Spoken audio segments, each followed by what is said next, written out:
Kochani, Joanna Sołkowska-Wanat, jestem dermatologiem, wenerologiem.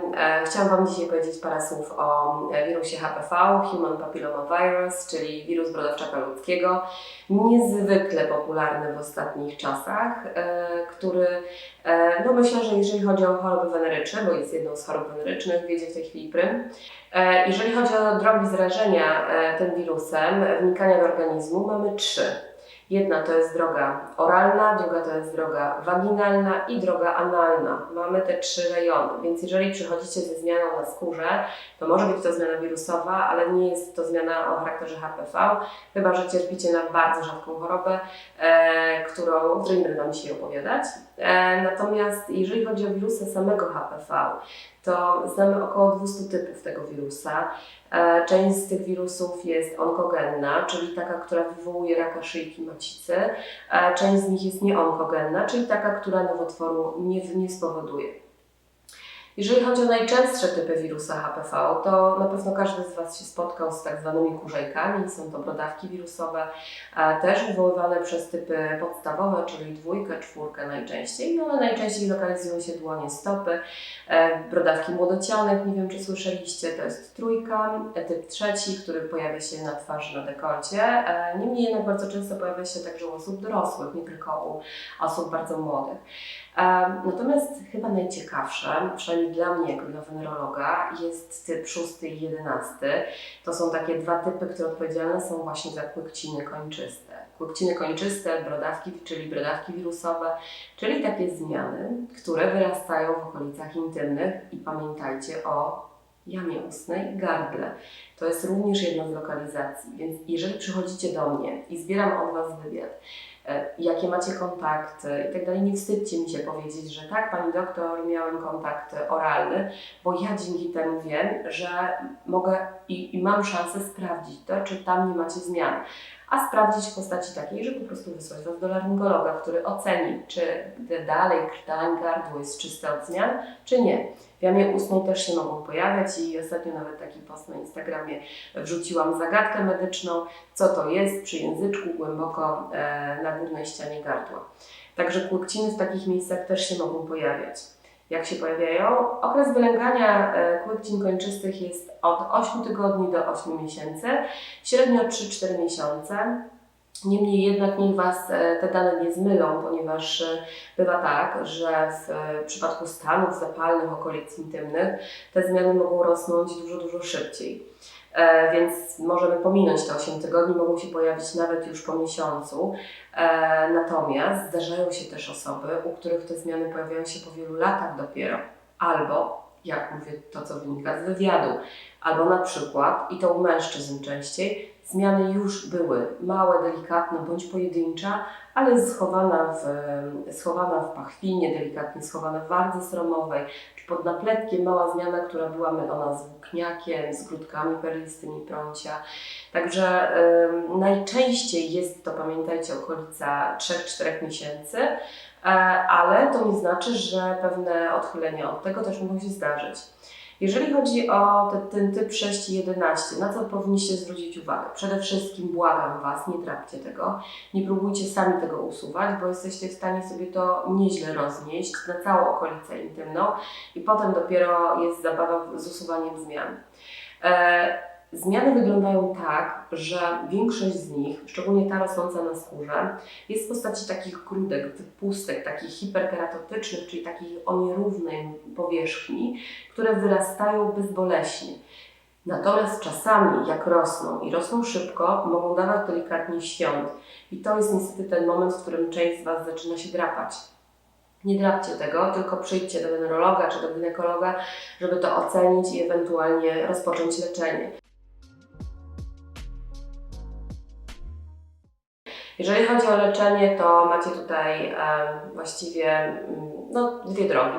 Jedna to jest farmakologiczna, a druga to jest niefarmakologiczna. Jeżeli chodzi o wirusy HPV, to tak jak w przeciwieństwie do opryszczki, nie leczymy lekami przeciwwirusowymi doustnie, bo przy opryszczce podajemy acyklowir bądź pochodne, natomiast przy wirusie HPV tutaj leki doustne nie mają sensu, ponieważ wirus siedzi w bardzo płytkiej powierzchni skóry i tam te leki po prostu do niego nie dotrą. Więc co możemy zrobić? Jeżeli chodzi o farmakoterapię, czyli leczenie farmakologiczne, mamy różne substancje aktywne, które można bezpośrednio na zmiany nakładać. Ale one są na receptę i dobrze, bo większość z nich jest na receptę i to bardzo dobrze, dlatego że możecie sobie nimi sami krzywdę zrobić. Są to silnie żrące substancje, które właściwie wypalają dziurę w tym miejscu, zabijając wirusa. Są substancje biologicznie czynne, które smaruje się wtedy na większej powierzchni, ale tu też potrafi się zrobić niezła sieczka, więc to też wszystko z uzgodnieniem z lekarzem. Oraz mamy metody niefarmakologiczne, czyli ja jako zabiegowiec, ja uwielbiam różne techniczne i zabiegowe rzeczy. Chyba najczęściej wybieram tą metodę, chociażby dlatego, że daje też najszybsze rezultaty. Metoda zabiegowa. Dobra. Mamy tak, łyżeczkowanie, czyli specjalną łyżeczką chirurgiczną ściąga się te zmiany.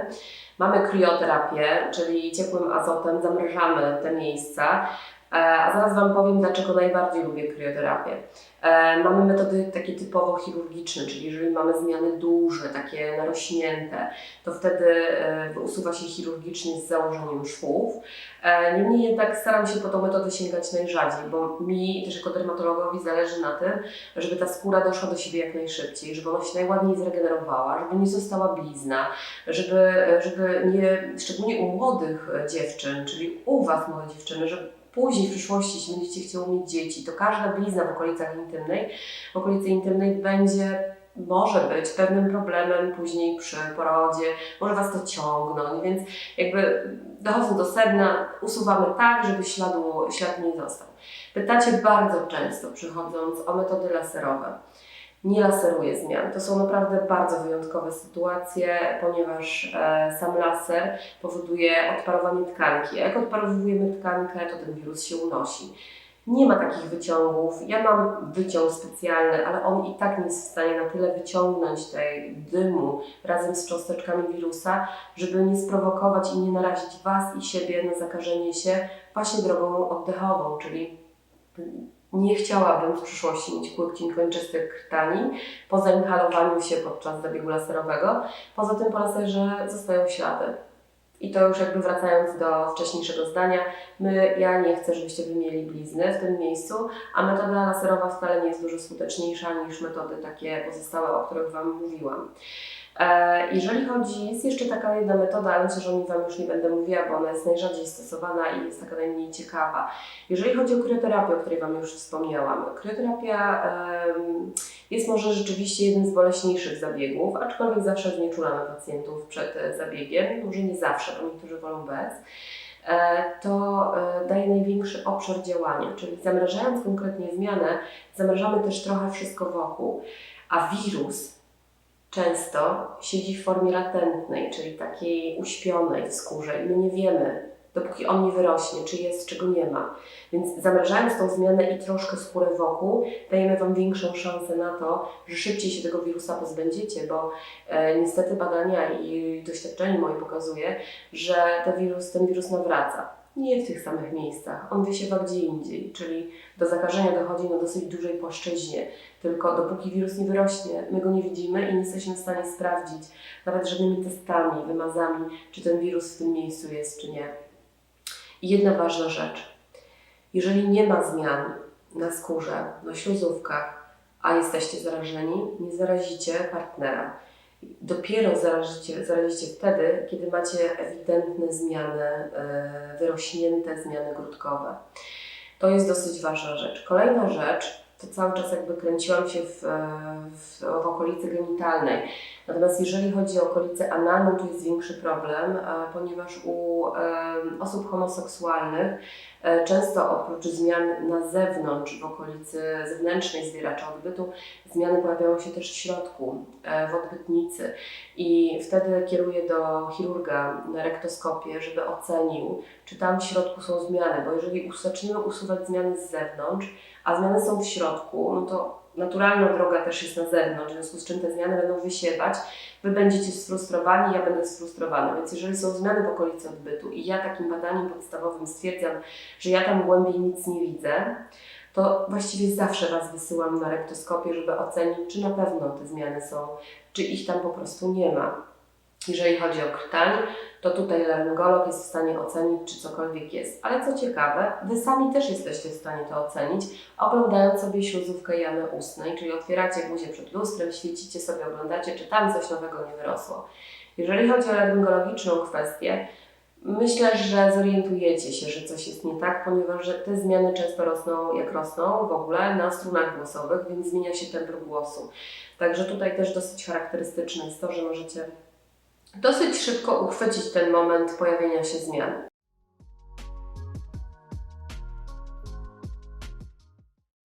Szczepionka.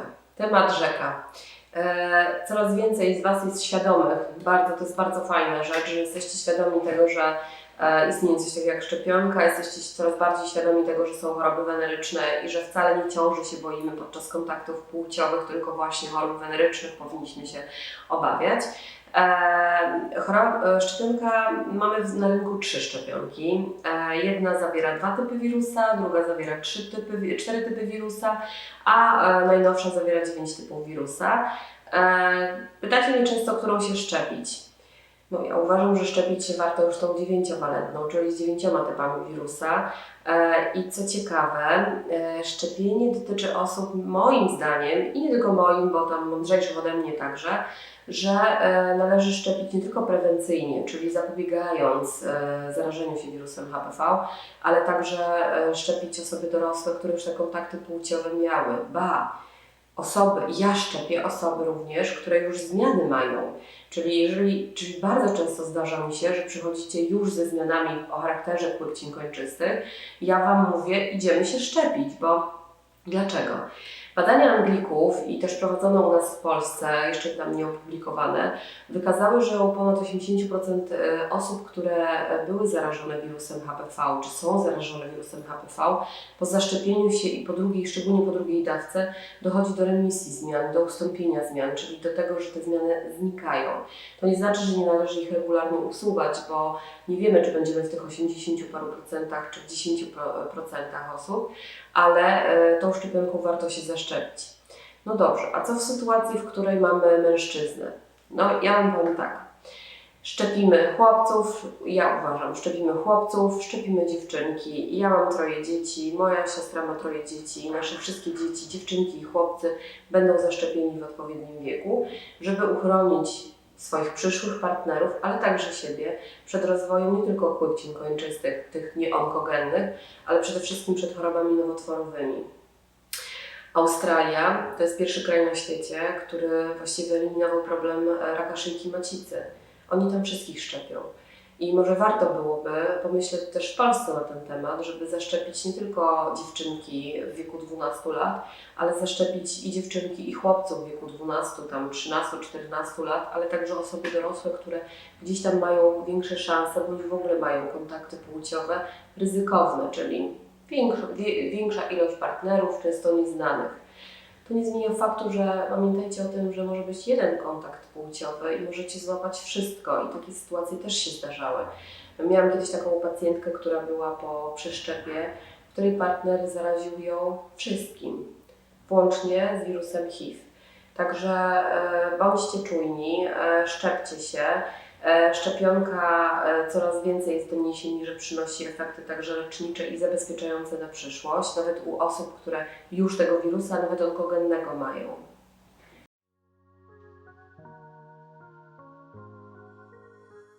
Bądźcie zdrowi.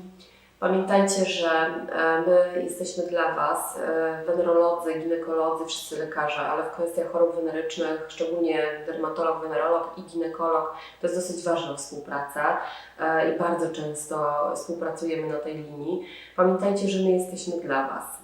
I bardzo bym chciała, żebyście mieli do nas takie zaufanie, że możecie przyjść i powiedzieć o wszystkich swoich troskach związanych ze wszystkim, ale przede wszystkim z tymi chorobami wenerologicznymi, o wątpliwościach. Jeżeli macie pytania, to warto przyjść, porozmawiać, żeby się upewnić. Nie szukajcie w internecie, bo potem macie tylko mętlik w głowie. Są różne fora, wiem o tym, bo przychodzicie, mówicie o tym. Różne fora internetowe, różne informacje, które często są błędne. I potem Wy się denerwujecie i stresujecie, że umrzecie na płciny kończyste. Nie umrzecie. Po prostu przyjdźcie, jesteśmy dla Was. Pozdrawiam Was.